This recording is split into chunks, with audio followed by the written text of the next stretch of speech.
Tight jeans, tight underwears వేసుకొని prolong sitting చేసే మగవాళ్ళలో sperm count తగ్గుతుంది. ఇన్‌ఫర్టిలిటీ సమస్య పెరుగుతుంది. ఎందుకంటే ఈ స్క్రోటమ్ అనేది మన బాడీ టెంపరేచర్ కంటే 2-3 డిగ్రీస్ తక్కువగా ఉండాలి. అందుకే అది బాడీ నుంచి బయటికి హ్యాంగ్ అవుతూ ఉంటుంది.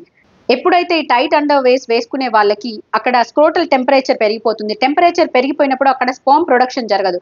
ప్రొడక్షన్ జరిగినా కూడా హెల్తీ స్పెర్మ్ ఉండదు. స్పెర్మ్ అనేది డెడ్ అయిపోతుంది. డెడ్ స్పెర్మ్ ఎక్కువగా ఉంటుంది.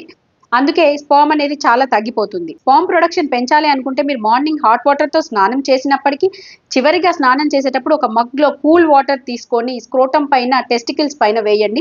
లేదంటే ఒక టబ్‌లో చల్లటి నీళ్లు తీసుకొని 5-10 మినిట్స్ ఫ్రిడ్జ్ బాత్ చేయండి. దాని వలన స్క్రోటల్ టెంపరేచర్ తగ్గి స్పెర్మ్ ప్రొడక్షన్ అనేది పెరుగుతుంది. మన పెద్దవాళ్ళు చిన్న పిల్లలకి, మగవాళ్ళకి స్నానం చేయించేటప్పుడు చూసారా? చిన్న నెలల పిల్లలకి కూడా స్నానం చేయించేటప్పుడు వాళ్ళకి వేడి నీళ్ళతో స్నానం చేసినా, చివరిగా ఒక మగ్గు చల్ల నీళ్లు తీసుకొని వాళ్ళ స్క్రోటమ్, టెస్టికల్స్ పైన వేస్తారు.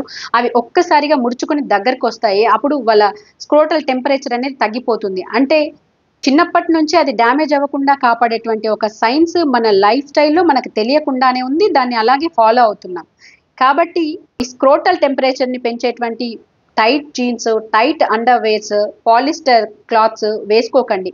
కాటన్ అండర్‌వేర్సే యూజ్ చేయండి. అండ్ ప్రొలాంగ్ సిట్టింగ్ కూడా చేయకండి. ఎవ్రీ 40 మినిట్స్ లేచి వాకింగ్ చేయండి. దానివలన సర్క్యులేషన్ పెరుగుతుంది. Scrotal temperature నార్మల్‌కొస్తుంది.